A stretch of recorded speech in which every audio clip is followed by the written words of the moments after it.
Hello dear students, आज फिर हम मैथमेटिकल टूल्स को ही कंटिन्यू करेंगे। उस दिन हमने इसका बेसिक पढ़ा था, आपको कुछ फॉर्मूले रिमाइंड करवाए थे और आशा करती हूँ कि आपने वो अच्छे से मेमोराइज किए होंगे। बच्चों, बाइनोमियल थ्योरम को ही कंटिन्यू करते हुए मैं एक बार फिर से आपके लिए बाइनोमियल थ्योरम का एक्सप्रेशन बोलती हूँ। 1 plus x power n is equal to 1 plus nx plus n minus 1 upon 2 factorial into x square plus n minus 1 n minus 2 into x cube upon 3 factorial plus so on. Students, here factorial, this factorial sign of exclamation stands for factorial, and how to calculate it is very simple. For example, we want to calculate 2 factorial. 2 factorial is 2 into 1 and is equals to 2. Similarly, 3 factorial, 5 factorial and so on. Factorial कैसे calculate करना है बच्चों? जैसे आपको 5 factorial calculate करना है, 5 को कैसे करेंगे? 5 into 4 into 3 into 2 into 1 and it comes equal to 120. Dear students, आप घर में और प्रैक्टिस करिए फैक्टोरियल कैसे कैलकुलेट करना है, बाइनोमियल थ्योरम को कैसे अप्लाई करना है। बाइनोमियल थ्योरम को अप्लाई करने की हमें कहाँ जरूरत पड़ती है?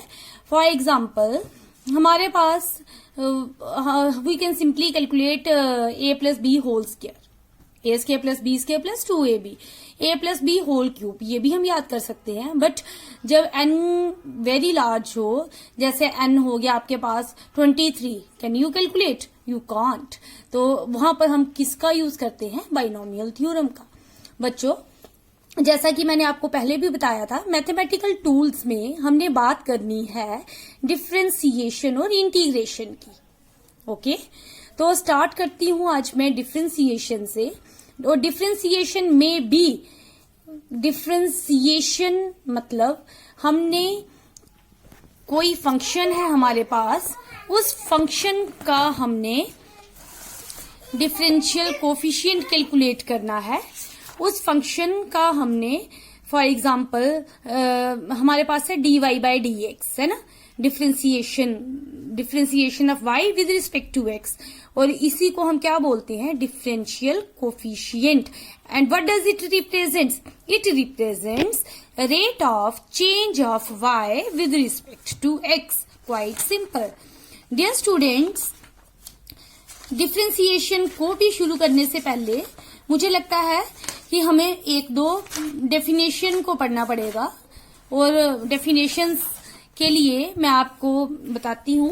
मेरे पास है कुछ डेफिनेशंस। जैसे मैं बात करती हूं क्वांटिटी की। What is a quantity? Quantity क्या है बच्चों? Anything which can be measured. Then there are constants and variables. ये आपने छोटी क्लासेस में भी पढ़े होंगे। कांस्टेंट क्या होता है? एक ऐसी क्वांटिटी जिसकी वैल्यू चेंज ना करे during mathematical operations. For example, pi हो गया, पाई की वैल्यू स्टैंडर्ड है 22/7, जब आप 3.14 भी उससे बोल सकते हैं। Then e 2.718, integers, fractions 1, 2, 3, these are all constants. और वो क्वांटिटी जिसकी वैल्यू, जो कि डिफरेंट वैल्यूज टेकअप करे ड्यूरिंग डिफरेंट मैथमेटिकल ऑपरेशंस, उनको क्या बोलते हैं? वेरिएबल। और वेरिएबल्स को जनरली हम रिप्रेजेंट करते हैं एक्स, वाई और जेड से, किसी से भी कर सकते हैं। Then independent and dependent variables. Independent variable क्या हुआ? इंडिपेंडेंट वेरिएबल हुआ which can have any value within the specified limits, है ना। और वो वेरिएबल जिसकी वैल्यू डिपेंड करे किस पे? इंडिपेंडेंट वेरिएबल पे, उसको क्या बोलेंगे हम? Dependent variable. Then function, if the value of a variable quantity y depends upon the value of some other variable quantity x through some relation such that there exists only one finite value of y for each value of x, then y is called the function of x. Quite simple. Dear students, here we have mathematically कैसे represent करेंगे हम function को? y is a function of x. अच्छा, फिर हमारे पास होते हैं different types of elementary functions. बात करेंगे हम पावर फंक्शन की, ट्रिग्नोमेट्रिक फंक्शन की, एक्सपोनेंशियल फंक्शन की, लॉगरिथमिक फंक्शन की। पावर फंक्शन को जैसे y equal to x power n, where n क्या है यहाँ पर, constant real number, okay. Trigonometric function जैसे आपने छोटी क्लासेस में भी पढ़ा है, sine, cos, tan and all that. Then exponential function y equal to a power x या e पावर x, ठीक है। लॉगरिथमिक फंक्शन में आ गया log x। बच्चों फिर हमारे पास आता है हाउ टू कैलकुलेट लिमिट। तो यहाँ पर आपको एक एग्जांपल दी हुई है, आप यहाँ से कोशिश करें तो आप देख सकते हैं।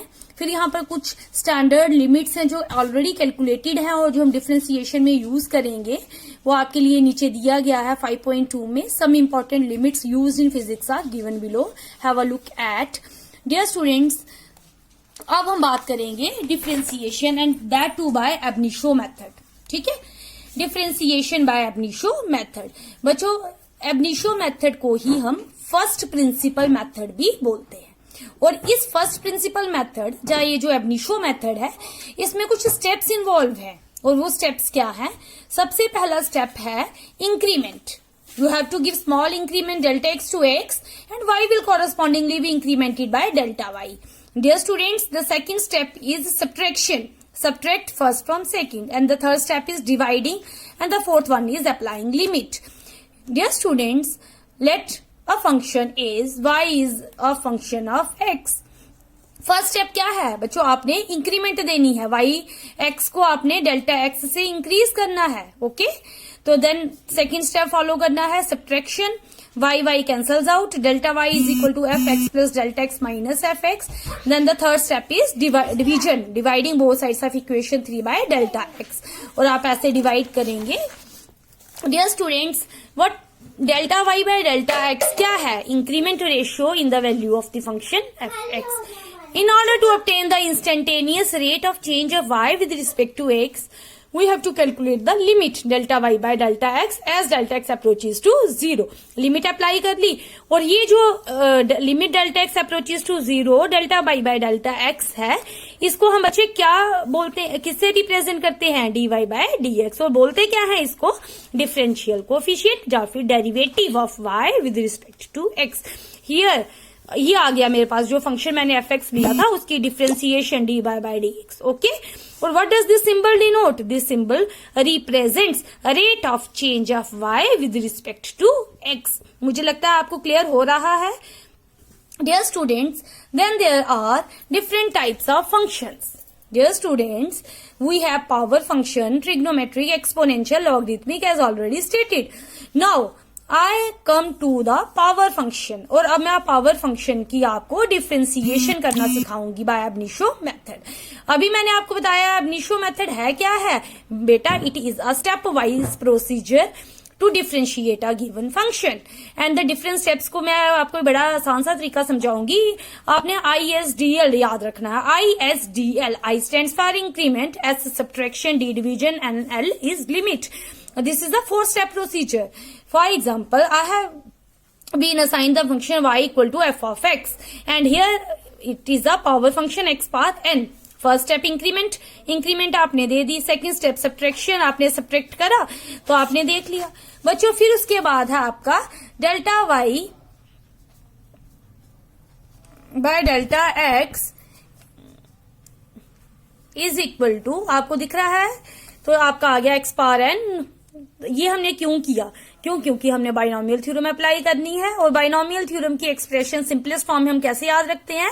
अगर हमें बाइनोमियल थ्योरम अप्लाई करनी है तो फर्स्ट एक्सप्रेशन की फर्स्ट टर्म को हमने 1 बनाना है, 1 बना लिया। फिर उसके बाद आपने देखा एक्सपेंशन बाइनोमियल थ्योरम की आपको पता है, वो आपने लगाई, 1 - 1 cancels out, we are left with the equation 3। Then step third is division, divide कर लो डेल्टा एक्स से, फिर delta x cancel, delta x cancel. तो फिर last step is applying limit delta x approaches to 0, we have applied limit, and what we get is dy by dx is equal to x power n upon n by x plus 0, क्यों delta x approaches to 0।